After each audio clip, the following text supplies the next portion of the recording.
Assalamualaikum warahmatullahi wabarakatuh. Innal hamdalillah nahmaduhu wa nasta'inuhu wa nastahdihi wa natubu ilayh wa na'udzu billahi min shururi anfusina wa min sayyiati a'malina. May yahdihillahu fala mudilla lahu wa may yudlil fala hadiya lahu. Asyhadu an la ilaha illallah la syarika lahu wa asyhadu anna Muhammadan abduhu wa rasuluhu la nabiyya ba'dah. Allahumma salli wa sallim wa barik ala nabiyyina Muhammad wa ala alihi wa sahbihi wa man tabi'ahum ila yaumil qiyamah. Amma ba'd. Alhamdulillah Bapak Ibu hadirin dan hadirat peserta i'tikaf Masjid Al-Muttaqin yang senantiasa terhormati. Kembali kita memuji syukur kepada Allah Ta'ala atas limpahan nikmat dan karunia yang begitu banyak yang Allah berikan kepada kita. Di antara nikmatnya Allah Ta'ala memberikan kepada kita keistiqomahan sampai saat ini. Allah Ta'ala masih istiqomahkan kita dengan puasa. Allah masih istiqomahkan kita dengan salat tarawih. Allah istiqomahkan kita dengan tilawatul Quran. Allah Ta'ala masih istiqomahkan dengan ketatan-ketatan yang lainnya. Semoga keistiqomahan ini senantiasa membersamai kita sampai akhir Ramadan, bahkan sampai kita bertemu dengan Allah Ta'ala. Salawat serta salam tidak lupa tercurahkan kepada junjungan kita Nabi besar Muhammad SAW, kepada keluarga beliau, sahabat-sahabat beliau, serta orang-orang yang mengikuti beliau sampai hari kiamat. Baik Bapak Ibu yang terhormati, alhamdulillah Allah Ta'ala masih mengumpulkan kita semuanya pada malam hari ini, malam ke-21. Artinya kita memulai i'tikaf hari ini di tempat yang mulia ini. Semoga Allah Ta'ala menjadikan berkumpulnya kita di tempat yang mulia ini menjadi sebuah kenangan indah yang akan kita bawa untuk sampai ke surga Allah Ta'ala. Karena jamaah terhormati, dalam sebuah hadis yang diriwayatkan Imam At-Tirmidzi, Nabi kita SAW, beliau bersabda bahwasanya ketika seorang mukmin memasuki surga, maka Allah Ta'ala akan jadikan setiap muslim ini bertanya kepada Allah Ta'ala mengenai sahabat-sahabat ibadahnya di dunia. Ketika dia memasuki surga, dia keliling mencari teman-temannya. Allah Ta'ala hadirkan semua ingatannya ketika di dunia. Maka ketika dia tidak mendapati teman ibadahnya di surga kelak, maka dia akan bertanya kepada Allah Ta'ala, ya Allah, di mana si fulan? Dulu dia teman saya i'tikaf di Masjid Al-Muttaqin. Dulu dia teman saya melaksanakan sholat tarawih di Masjid Al-Muttaqin. Dulu dia teman join saya membaca Al-Quran di Masjid Al-Muttaqin. Kenapa hari ini saya tidak melihatnya di surga? Saya sudah keliling surga, saya mencari-cari di surga, ternyata sahabat ibadah saya ini tidak ada di surga, ya Allah. Di mana si fulan gerangan ini? Nah, kemudian Allah katakan kepadanya bahwasanya temanmu ini, si fulan ini, ya dahulu karena dia banyak dosanya, ya meskipun dia kelihatan salih, tapi dosanya lebih banyak lagi daripada pahalanya, maka aku bersihkan terlebih dahulu, saya masukkan dia ke dalam neraka. Maka seketika itu orang beriman ini mengatakan kepada Allah Ta'ala, ya Rabb, lan taktamila ladzati fil jannah wa ma'i ashabi. Ya Allah, tidak akan sempurna kenikmatanku di surga kecuali bersamaku dengan teman-temanku yang dulu saya melaksanakan ibadah bersama mereka.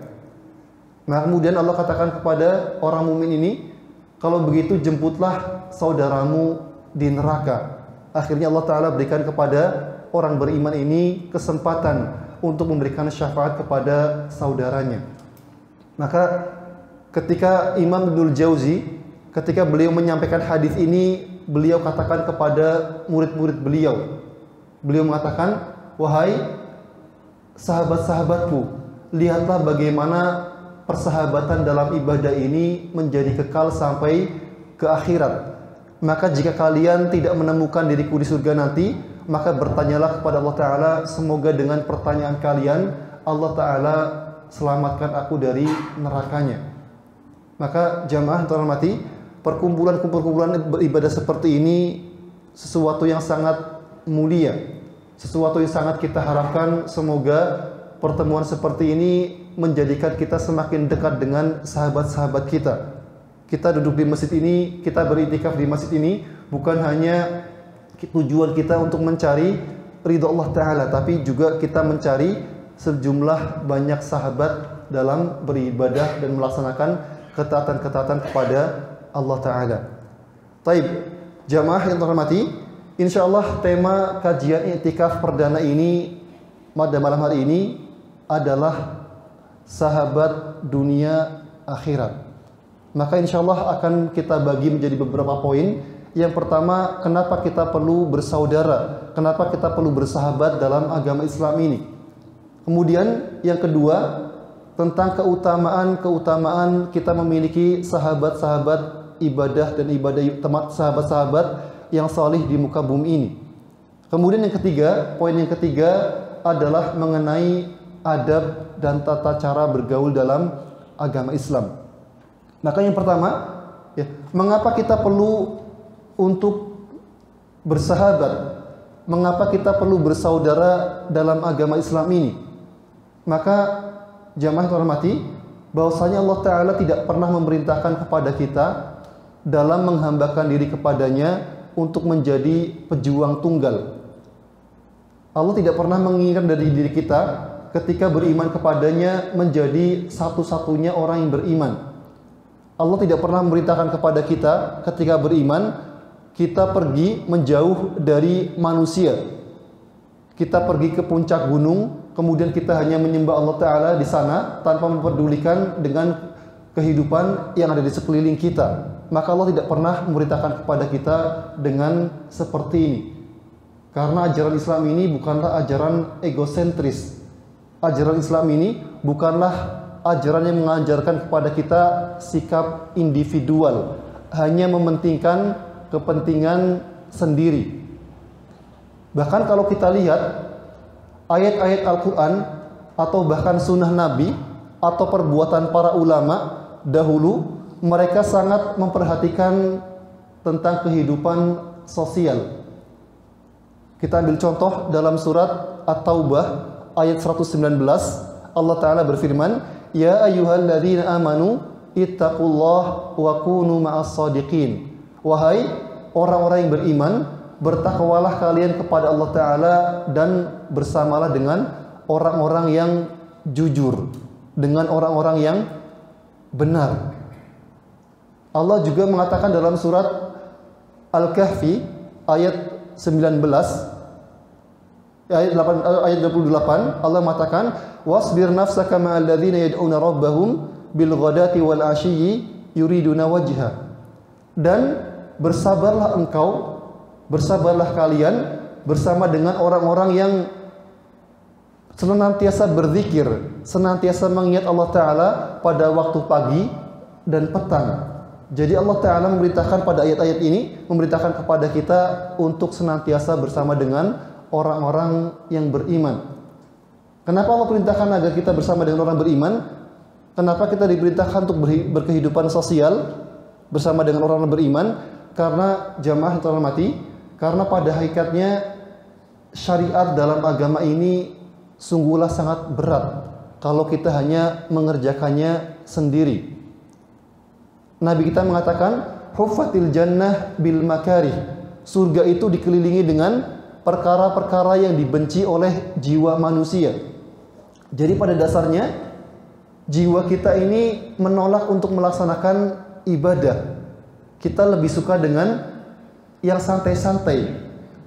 Nabi juga mengatakan wa huffatin nar bisyahawat, dan neraka itu dikelilingi oleh sesuatu yang disenangi oleh jiwa manusia. Ya, saya yakin kalau kita bukan mencari pahala, bukan karena keimanan kepada Allah Ta'ala, kita lebih milih untuk tidur di rumah pada malam hari ini dibandingkan di masjid. Daripada kita melek malam-malam seperti ini, ya, kita lebih memilih untuk tidur di rumah pakai AC, kasurnya nyaman, di samping kita ada istri kita, ya, itu pilihan jiwa kita. Kalau kita tidak mendasarinya dengan keimanan kepada Allah Ta'ala.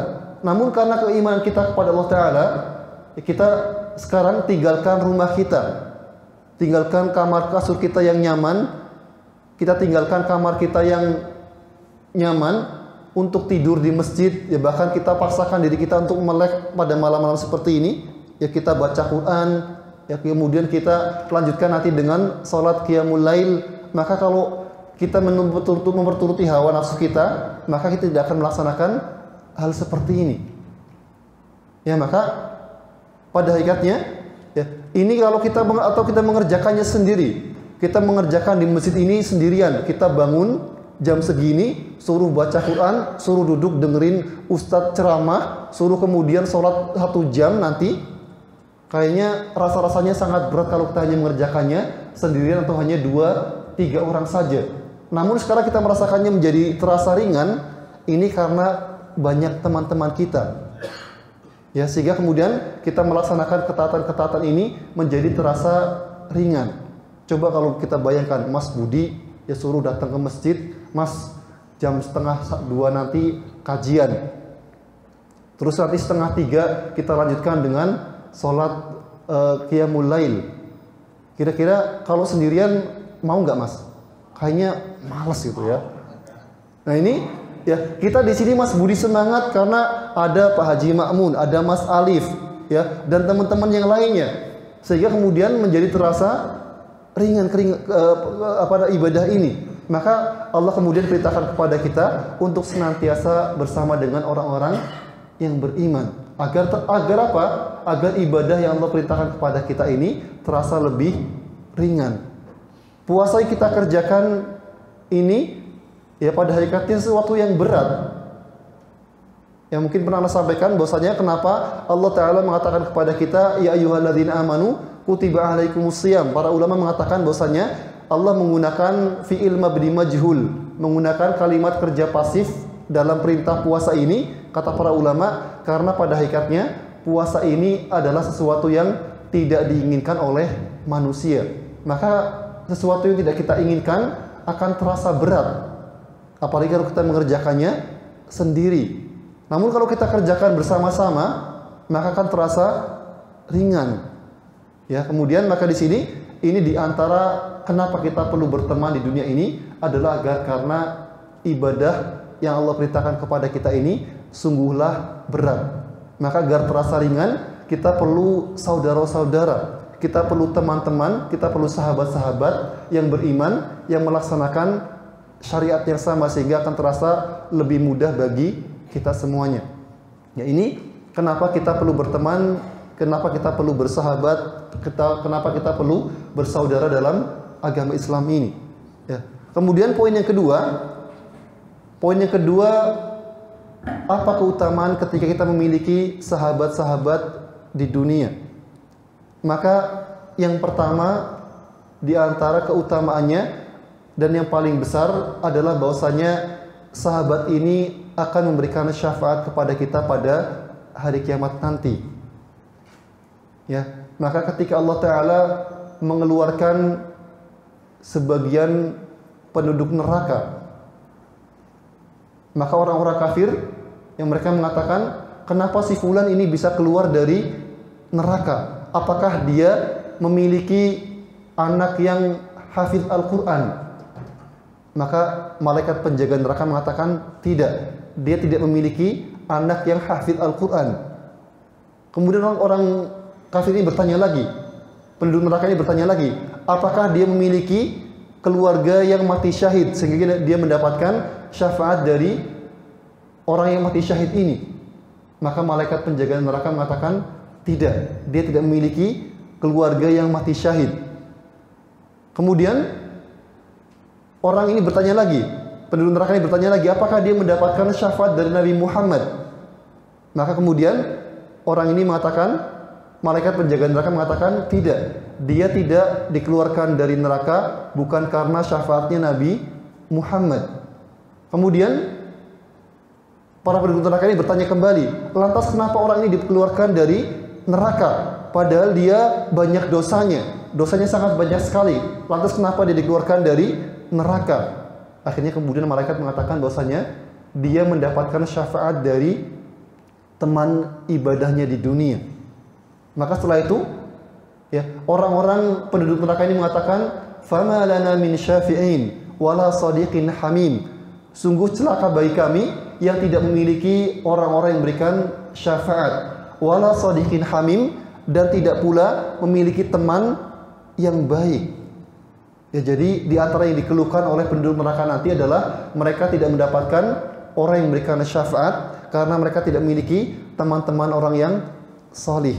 Jadi di antara keuntungan pertama ya ketika kita di akhirat nanti adalah bahwasanya Allah Ta'ala bisa menjadikan orang keluar dari neraka karena syafaat dari temannya.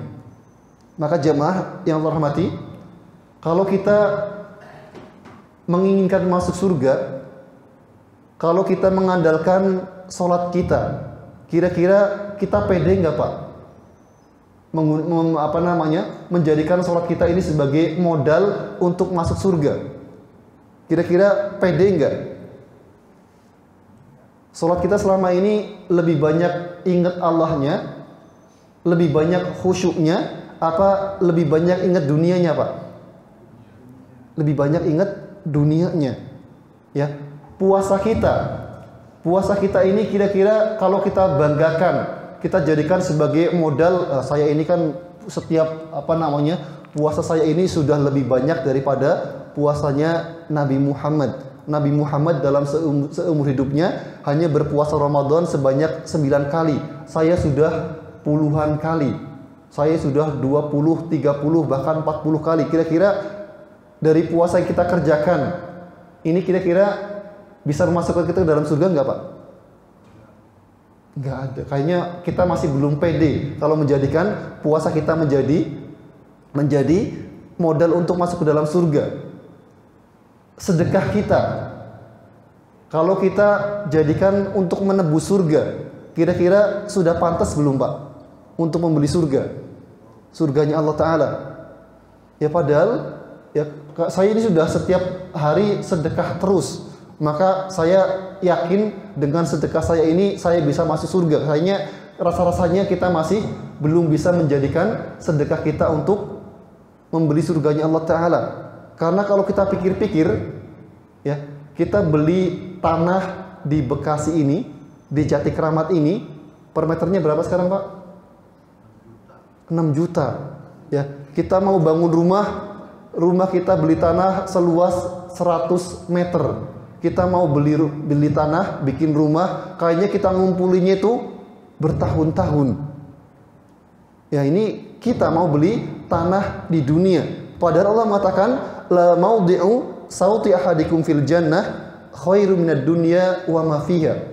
Tempat cambuk kalian di surga nanti ini lebih baik dari dunia dan seisinya. Tempat cambuk itu biasanya orang punya cambuk biasanya digantung di rumah. Nah, ini naruh paku di surga yang nempel di tembok. Ini kata Nabi lebih baik daripada dunia dan seisinya. Kita mau beli tanah, bikin rumah di Jati Kramat ya, dengan tanah luas 80 meter atau 100 meter ini kita ngumpulin duitnya bertahun-tahun. Ini kita mau beli surga dengan sedekah kita 10.000, 20.000. Kira-kira kebeli nggak? Kayaknya berat banget itu ya. Namun Allah Ta'ala memasukkan manusia bukan dengan ibadahnya. Allah Ta'ala memasukkan manusia ke dalam surga dengan rahmatnya. Ya, jadi kalau kita hanya mengandalkan ibadah kita saja, kayaknya rasa-rasanya ibadah kita ini belum layak untuk membeli surganya Allah Ta'ala.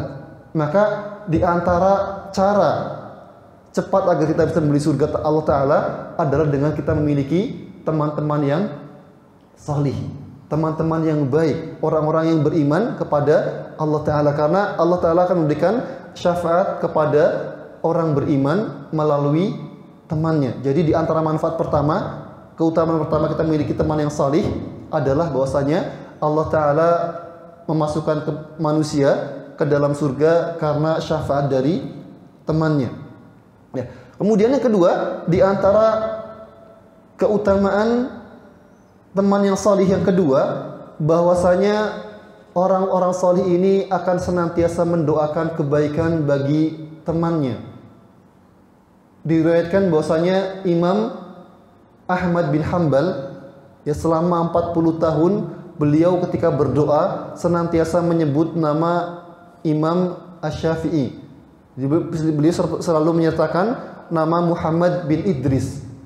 Maka karena seringnya beliau menyebutkan nama Muhammad bin Idris dalam doa-doa beliau, maka kemudian sang anak yaitu Abdullah bin Ahmad bin Hanbal bertanya kepada ayahnya, "Wahai ayah, saya sering Anda mendengar Anda mengucapkan dalam doa Anda Muhammad bin Idris. Siapakah Muhammad bin Idris ini?"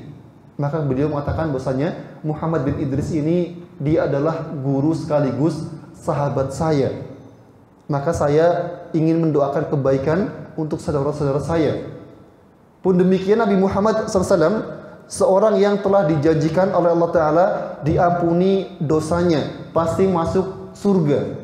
Namun Nabi Muhammad SAW, beliau mengajarkan kepada kita agar senantiasa minta kepada saudara-saudaranya, minta didoakan oleh saudara-saudaranya. Seperti kejadian, suatu ketika sahabat Umar bin Khattab, beliau pamit kepada Rasulullah SAW untuk melaksanakan ibadah umrah. Maka kemudian Nabi mengatakan kepada Umar, "Ya akhi, la tansana min du'aika." Wahai saudaraku, Nabi menyebut sahabat Umar bin Khattab sebagai saudaranya. "Ya akhi, la tansana min du'aika." Jangan engkau lupakan kami dari doa-doamu. Jadi ketika kita memiliki seorang teman yang salih, maka teman-teman ini akan senantiasa mendoakan kita. Dan ketika kita meninggal, yang paling kita butuhkan adalah doa. Karena ketika kita sudah meninggal, tidak lagi kita bisa beramal lagi. Maka yang paling kita butuhkan ketika kita meninggal adalah doa-doa dari teman-teman kita, terutama orang-orang yang beriman. Nabi kita mengatakan, "Man mata fayusalli alaihi arba'una rajulan la yusyrikuna billah illa syafa'a bihimullah." Tidaklah seorang muslim meninggal kemudian dia didoakan, dia disolati oleh 40 orang yang tidak menyekutukan Allah Ta'ala, tidak berbuat kesyirikan, kecuali Allah Ta'ala akan memberikan syafaat kepada mereka. Maka kalau teman-teman kita ini isinya orang-orang yang solih, ya, di sini yang ikut ikut iktikaf ada berapa Pak Haji? Yang sudah terdaftar?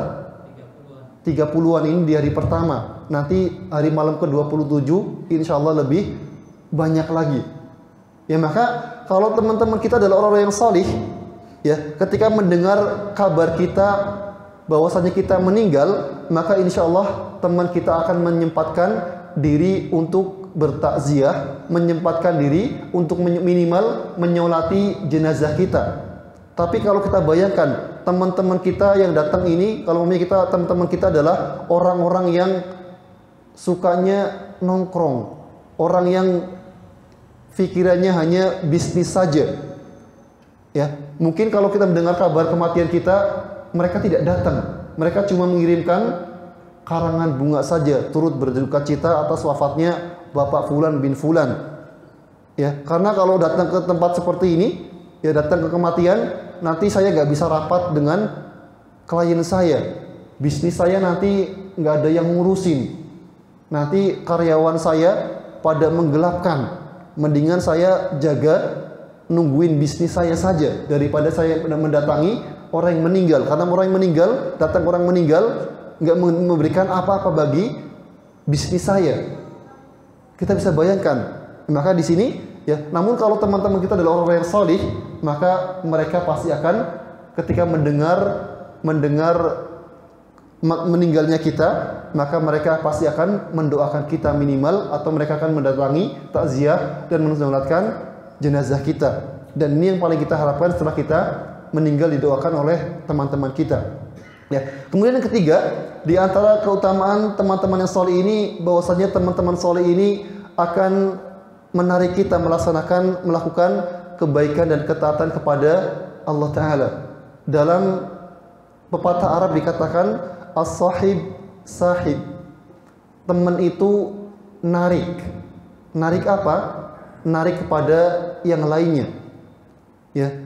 Jadi kalau kita punya teman-teman orang yang solih, maka kita akan ketularan kesolihan mereka. Kita akan merasa malu. Si fulan Masya Allah tiap tahun bisa iktikaf. Masa saya ya nggak pernah iktikaf? Si fulan sudah khatam di bulan Ramadan ini, sudah khatam sebanyak 10 kali. Masa saya baru baca 10 juz? Ini sudah di akhir Ramadan. Maka kita akan malu ketika melihat teman-teman kita yang begitu rajin beribadah, kok saya ya padahal usia saya ini sudah mendekati usia 50, saya sudah mendekati usia 60. Ini kok saya belum sehebat, belum sebaik teman-teman saya. Akhirnya kemudian karena dia memiliki teman-teman yang baik ini, akhirnya kemudian menjadikan dia semangat dalam beribadah. Ya, makanya di antara keutamanya kita memiliki teman yang saleh adalah bahwasanya teman-teman ini akan menarik kesolehan kita, akan menjadikan kita lebih bersemangat dalam melaksanakan ketaatan kepada Allah Ta'ala. Kemudian poin yang selanjutnya adalah mengenai adab dalam bergaul, adab dalam bagaimana kita ketika kita berteman dengan orang-orang beriman. Maka yang pertama, insyaallah saya ambilkan dari kitab Adabus Suhbah. Ya, jadi dari kitab Adabus Suhbah karya Imam Abdurrahman As-Sulami, seorang ulama dari ulama salaf yang beliau wafat pada tahun 426 Hijriah. Beliau menuliskan sebuah kitab yang beliau beri judul Adabus Suhbah. Maka kemudian beliau menyebutkan beberapa adab dalam kita berteman dengan manusia. Maka di antara adab yang beliau sebutkan adalah bahwasanya yang pertama adalah sahib lillah la lidunya. Bertemanlah karena Allah Ta'ala, bukan karena dunia. Jadi saat kita memilih teman, pastikan teman yang kita pilih ini adalah orang yang salih. Kita boleh berteman dengan orang yang tidak salih, namun jangan jadikan sebagai prioritas. Kalau bisa jadikan dalam pertemanan ini ada beberapa circle, ada beberapa ring gitu ya. Jadi kalau teman-teman yang dekat ini jadikan sebagai teman-teman yang akrab dengan kita adalah teman-teman yang karena Allah Ta'ala, bukan dengan teman-teman yang nomor sekian ya. Jadi dijadikan satu ring. Ring ini pertama adalah orang-orang yang salih. Ring berikutnya adalah orang-orang yang agak soleh. Kemudian ring ketiga baru teman-teman yang yang dalam dunia bisnis atau urusan dunia. Ya, jadi yang jadikan ring pertama ini adalah orang-orang yang kalau kita ngelihat ingatnya langsung akhirat. Karena ada sebagian orang ya, kalau kita disebutkan namanya, disebutkan teringat wajahnya, maka yang kita teringat dengan dunia. Kita ngelihat disebutkan nama fulan, wah si fulan kita langsung teringat, oh beliau adalah seorang ahli bisnis. Nah, kalau kita kemudian disebutkan nama Pak Haji Ma'mun, wah Pak Haji Ma'mun ini Masya Allah beliau seorang DKM, ketua DKM Masjid Al-Muttaqin, orangnya soleh, ya, suka mengajak kepada kebaikan. Maka seperti ini ya, ketika kita melihat, ketika teringat dengan Pak Haji Ma'mun, kemudian kita langsung teringat dengan akhirat. Ngebayangin mukanya aja sudah langsung rajin ibadah gitu ya. Maka seperti ini, orang yang seperti ini perlu kita jadikan sebagai ring satu kita gitu ya. Perbanyak teman-teman yang seperti ini. Karena teman-teman yang seperti ini adalah teman yang bermanfaat untuk akhirat kita. Ya.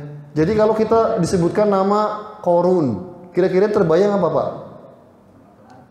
Harta ya. Teringatnya harta, kemudian manusia yang dibenamkan hartanya oleh Allah Ta'ala. Kalau kita teringat dengan Fir'aun, kita sebut nama Fir'aun, kira-kira yang terbayang dalam pikiran kita apa Pak? Nah, ya, seorang penguasa yang zalim ya. Kalau kita ingat Mas Alif gitu ya, kira-kira yang teringat apa Pak? Nah, kalau memang Mas Alif yang ingin menjadikan kita ingat dengan Mas Alif ini, Masya Allah kalau datang ke masjid yaitu sebelum azan terus ya. Jadi atau namanya Mas Alif kalau sholat itu pasti di shaf pertama terus. Maka kemudian ini menjadikan kita, berarti ini teman-teman yang ketika yang menjadikan kita teringat dengan akhirat, maka jadikan sebagai ring pertama. Maka nasihat dari Imam Abdurrahman As-Sulami, kata beliau adalah ya, sahib lillah lali dunya.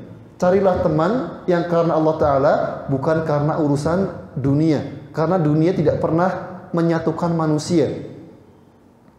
Ya, sebagaimana ya, mungkin dunia bisa menyatukan hubungan kita, namun hubungan kita ini ketika hanya berlandaskan dunia, pertemanan kita hanya pertemanan dunia, maka dunia ini tidak bisa mengekalkan pertemanan kita. Yang ada, dunia ini adalah memisahkan manusia. Ya, sebagaimana Nabi Yusuf dengan saudaranya. Ketika saudara Nabi Yusuf orientasinya adalah hanya dunia saja, maka kemudian mereka tega untuk menceburkan Nabi Yusuf ke dalam sumur. Ketika anak Nabi Adam, Qabil dan Habil, ketika orientasi Qabil hanyalah dunia, maka kemudian Qabil rela untuk membunuh Habil. Jadi dunia tidak pernah menyatukan manusia dengan dalam waktu yang lama. Ya, pertemanan di dunia karena dunia ini biasanya hanya sampai sebatas kepentingan saja. Kalau kepentingannya sudah selesai, maka sudah berpisah. Ya, jadi yang perlu kita ingat bahwasanya ketika kita berteman, carilah teman karena Allah Ta'ala, bukan karena dunia. Ini yang pertama, ya, kata Imam Abdurrahman As-Sulami. Kemudian yang kedua, di antara adab dalam berteman, yang kedua adalah kata beliau, ustur al-uyub. Tutupilah aib saudaramu. Ya, maka jika Allah Ta'ala memperlihatkan kepada kita aib saudara kita, maka pada hakikatnya Allah Ta'ala sedang memperlihatkan kepada kita aib kita. Karena setiap kita ini punya aib, setiap kita ini punya cacat, setiap kita ini punya perbuatan dosa. Maka ketika Allah Ta'ala perlihatkan perbuatan dosa orang lain kepada kita, pada hakikatnya Allah sedang mengingatkan kita dengan aib-aib kita. Ya, maka kalau kita kemudian malah menjadikan aib saudara kita menjadi bahan gibah, maka kita tidak mengambil pelajaran dari aib saudara kita ini. Ya, Allah perlihatkan kepada kita keburukan saudara kita, kemudian malah menjadi gibah untuk kita, tidak kita sembunyikan, ya, maka tidak menjadi bahan introspeksi diri kita, maka kita tidak bisa mengambil pelajaran dari keburukan saudara kita. Karena pada hakikatnya ketika saudara kita punya aib, punya keburukan, kita juga punya keburukan. Ya, maka ketika kita diperlihatkan oleh Allah Ta'ala keburukan saudara kita ini, jangan sampai kemudian kita menjadikannya sebagai bahan untuk gibah. Maka yang perlu kita lakukan pada hakikatnya adalah harusnya kita menutupi aib saudara kita. Nabi kita mengatakan, man satara mu'minan satarahullahu fid dunya wal akhirah. Barang siapa yang menutupi aib saudaranya, maka Allah Ta'ala akan menutupi aibnya di dunia dan di akhirat. Ya. Jadi para ulama kita mengatakan bahwasanya Allah Ta'ala akan bongkar keburukan seorang manusia. Allah Ta'ala akan perlihatkan keburukan manusia orang lain, ya, seorang manusia ini disebabkan karena dua hal. Yang pertama adalah ketika seorang manusia suka membicarakan keburukan orang lain, maka Allah Ta'ala akan kirimkan orang untuk membicarakan aib orang tersebut. Ya, jadi orang yang hobinya suka menceritakan aibnya orang lain, maka suatu saat Allah akan bongkar aib dirinya. Allah akan, ketika ada orang yang menyibukkan diri dengan aibnya orang lain, Allah akan datangkan orang yang sibuk dengan aib orang tersebut. Ya, jadi kalau memangnya ada orang yang suka membicarakan keburukan orang lain, nanti Allah Ta'ala akan jadikan ada orang yang membicarakan aib dirinya, sehingga kemudian keburukan-keburukannya tampak oleh orang lain. Ini yang pertama. Kemudian yang kedua, adalah kapan Allah Ta'ala menampakkan keburukan seorang manusia. Yang kedua adalah ketika keburukan ini dilakukan berkali-kali. Jadi ketika sebuah dosa, sebuah maksiat, sebuah aib, sebuah keburukan dilakukan berkali-kali, maka Allah Ta'ala akan tampakkan keburukan tersebut di hadapan orang lain. Sebagaimana ketika di zaman Umar bin Khattab, suatu ketika tertangkap seorang pencuri. Ya, karena pencuri ini, ya, setelah tertangkap ketahuan yang dicuri ini telah mencapai nisab. Ya. Jadi nisab bukan nisab, kalau nisab zakat ya harus mencapai 80 gram emas. Tapi di sini untuk kasus pencurian maka nisabnya adalah hanya 1/4 dinar. 1 dinar itu adalah 4 gram 1/4. Jadi kalau ada orang mencuri harta senilai 1/4 dinar atau sekitar 1 juta, maka kalau tertangkap dia sudah boleh dipotong tangannya. Ya, kok murah banget Ustadz? Ya, orang mencuri uang hanya 1 juta kok dipotong tangannya? Ya, karena tangan kalau sudah melanggar ketentuan Allah Ta'ala, maka dia menjadi murah. Tapi ketika tangan yang suka memberi, tangan yang suka bersedekah, kemudian dipotong oleh manusia, maka harganya mahal. Kalau umpamanya ada orang memotong tangan seorang mukmin, maka diatnya ini berapa, Pak? Tahu nggak diatnya berapa? Orang yang dipotong tangannya, maka diatnya adalah 15 ekor unta. Satu unta harganya berapa? Wallahu a'lam, harganya mahal, lebih mahal daripada sapi kurban. Kalau sapi kurban biasanya dimutakin berapa, Pak? Minimal 25 juta minimal. Itu yang kurus, Pak ya, yang kecil, Pak ya. Kalau yang bagus harganya sampai 35 sampai 50 juta. Dan unta harganya lebih mahal daripada sapi. Nah, ini ketika ada orang yang memotong tangan seorang mukmin, maka diatnya adalah 15 ekor unta. Ya, ini kalau tangan ini adalah tangan orang yang mulia, seorang mukmin, maka diatnya mahal. Tapi ketika sebuah tangan telah mencuri, ya, melanggar ketentuan Allah Ta'ala, maka harganya menjadi murah. Kalau ada orang mencuri seharga 1 juta, maka sudah boleh dipotong tangannya.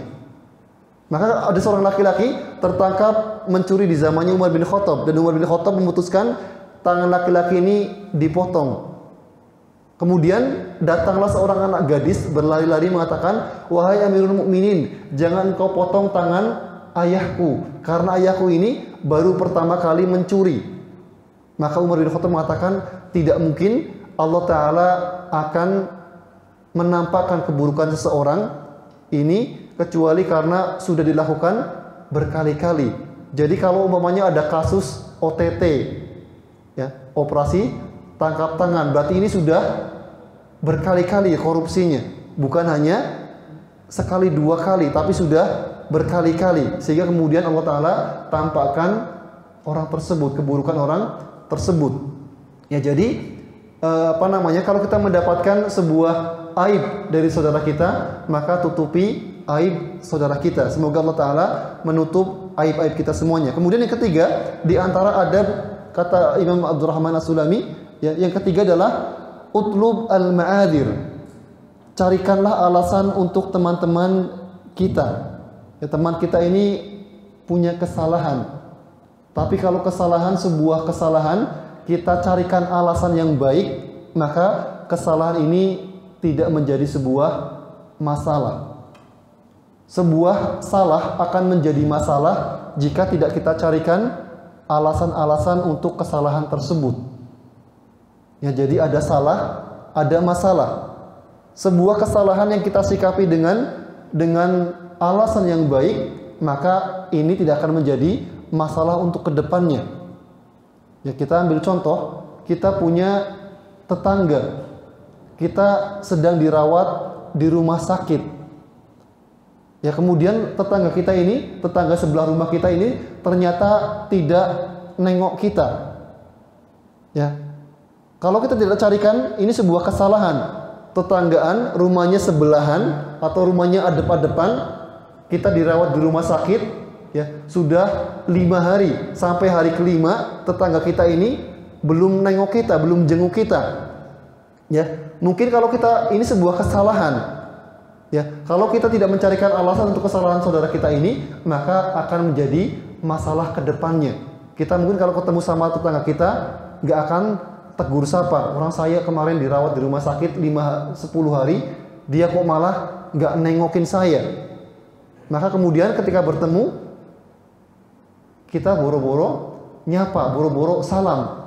Tetangga kita kemudian mau pinjam duit kepada kita, lagi butuh duit, ya kemudian orang kemarin saya sakit aja kamu nggak nengokin saya, maka akan menjadi masalah ke depannya. Namun kalau kita carikan untuk sebuah kesalahan ini, kita carikan alasan, maka kesalahan ini tidak akan menjadi sebuah masalah. Tetangga kita sudah dirawat 5 hari di rumah sakit, tetangga kita tidak datang, belum datang sampai hari kelima, belum nengokin kita.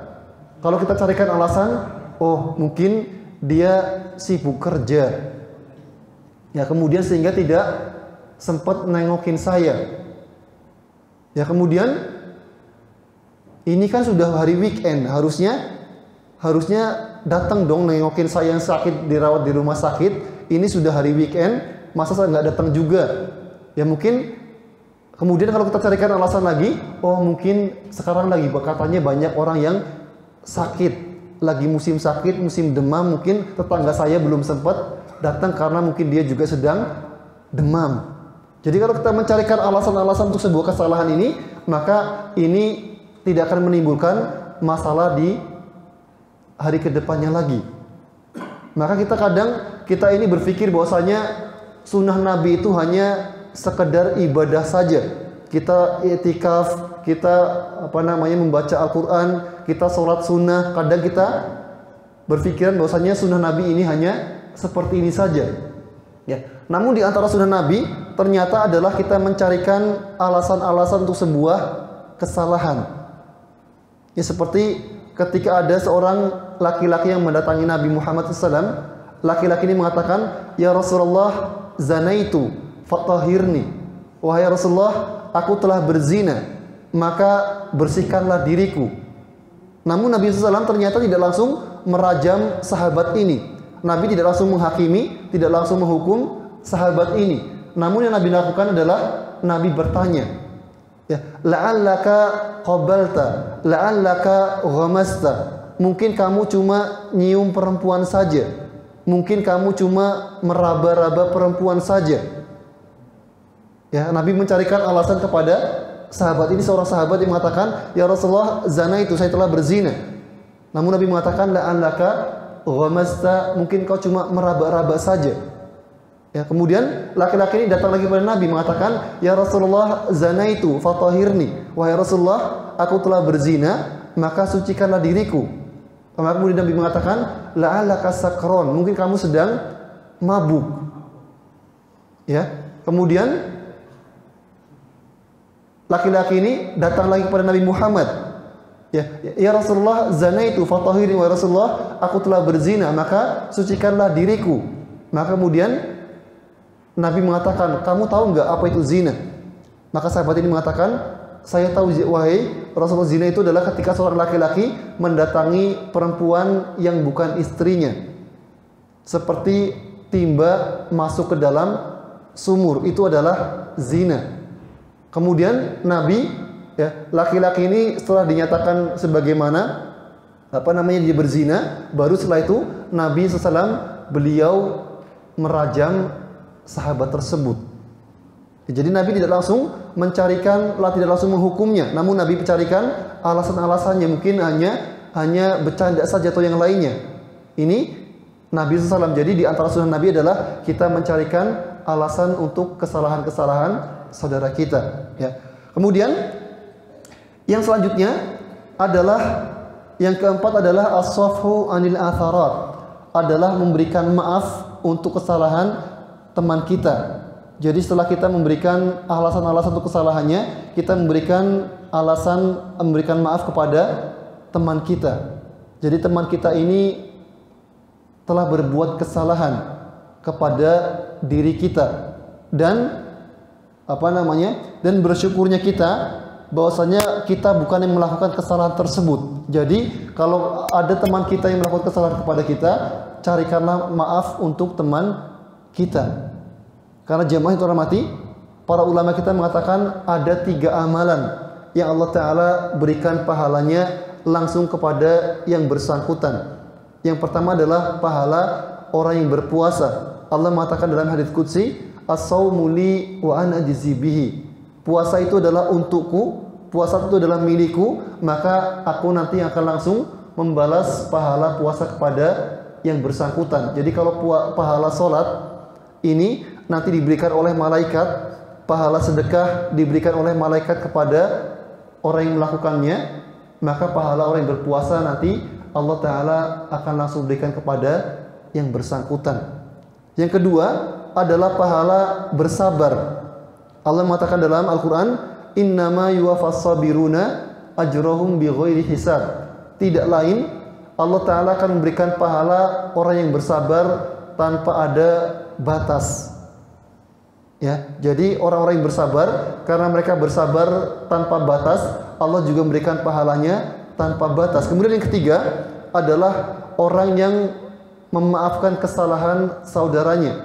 Allah mengatakan, faman afa wa aslaha fa ajruhu 'ala Allah.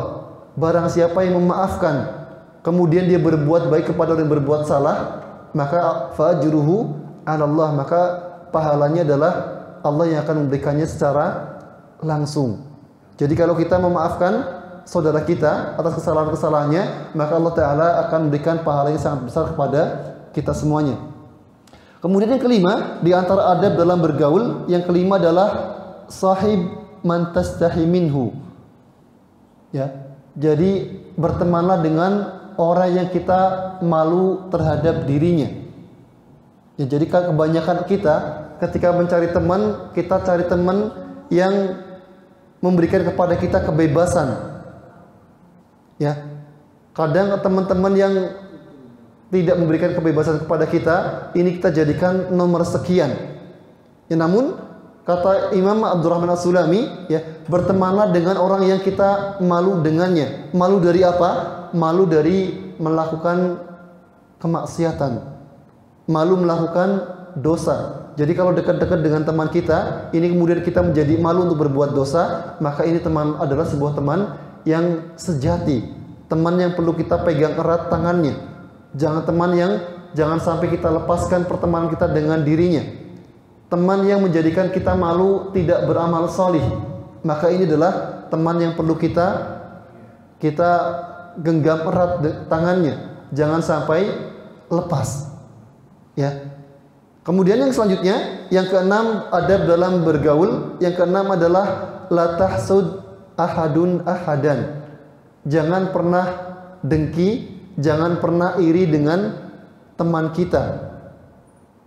Ya. Jadi ketika teman kita lebih sukses daripada kita, maka jangan sampai kemudian timbul rasa iri dalam diri kita. Ya, pas reuni kita ketemu dengan teman-teman kita, ya, teman kita ini dulunya di kelas itu suka tidur. Ya, secara prestasi di kelas nilainya dulu banyak merahnya. Tapi ketika kita bertemu dengan teman kita, ya, ternyata teman kita yang suka tidur di kelas, yang nilainya banyak merahnya, ternyata ketika sudah lama tidak bertemu, ternyata teman kita lebih sukses daripada kita. Ya, maka jangan sampai kemudian kita iri dengan teman kita. Ya, kenapa? Karena kalau kita iri dengan teman kita ini, artinya kita menggugat takdir Allah. Ya Allah, dulu saya ini lebih pintar daripada dia, tapi kenapa rezeki dia lebih banyak? Dia lebih sukses daripada saya. Ya, kalau kita sampai memiliki sifat hasad seperti ini, maka ini kita sama seperti orang yang menggugat takdir. Kita tidak yakin dengan takdirnya Allah Ta'ala, dan kita menggugat takdir ini termasuk di antara perbuatan yang menjadikan amal kita ditolak oleh Allah Ta'ala. Di antara yang menghancurkan amal manusia adalah dia menggugat takdir Allah. Tidak terima dengan takdir yang Allah berikan kepada dirinya. Orang kalau hasad, orang kalau dengki, itu artinya dia tidak rela dengan ketetapan dari Allah Ta'ala. Maka di antara tips dalam bergaul adalah la tahsud ahadan. Jangan sampai kita kemudian dengki, iri dengan teman-teman kita. Kemudian yang terakhir, yang ketujuh, yang disebutkan oleh Imam Abdurrahman As-Sulami, yang ketujuh adalah idkhalus surur. Memberikan kebahagiaan kepada teman kita. Ya, jadi kalau kita punya teman, usahakan apabila teman-teman kita ini adalah teman yang salih, usahakan agar kita memasukkan rasa bahagia ke dalam dirinya. Jangan pernah kita mementingkan hanya untuk diri kita saja. Kalau kita punya rezeki, maka traktir teman-teman soleh kita. Jangan sampai kemudian kita hanya untuk diri kita sendiri. Ya, kalau kita punya teman yang soleh, usahakan sering buat teman kita ini bahagia, sehingga kemudian senantiasa ingat dengan diri kita. Nanti ketika di akhirat teman kita, oh dulu si fulan ini teman ibadah saya ini, dia suka neraktir saya. Akhirnya kemudian Allah Ta'ala jadikan ingatannya kembali di akhirat nanti, sehingga kemudian memberikan syafaat kepada kita semuanya. Baik, mungkin ini yang dapat saya sampaikan kepada jamaah semuanya pada hari ini. Semoga bermanfaat untuk si fakir dan juga jamaah semuanya. Saya cukupkan sekian. Semoga yang benar datangnya dari Allah Ta'ala dan yang salah datangnya dari kefakiran fakir dan dari setan. Si fakir memohon ampun dari Allah Ta'ala. Saya cukupkan sekian. Aku qouli hadza. Wassalamualaikum warahmatullahi wabarakatuh.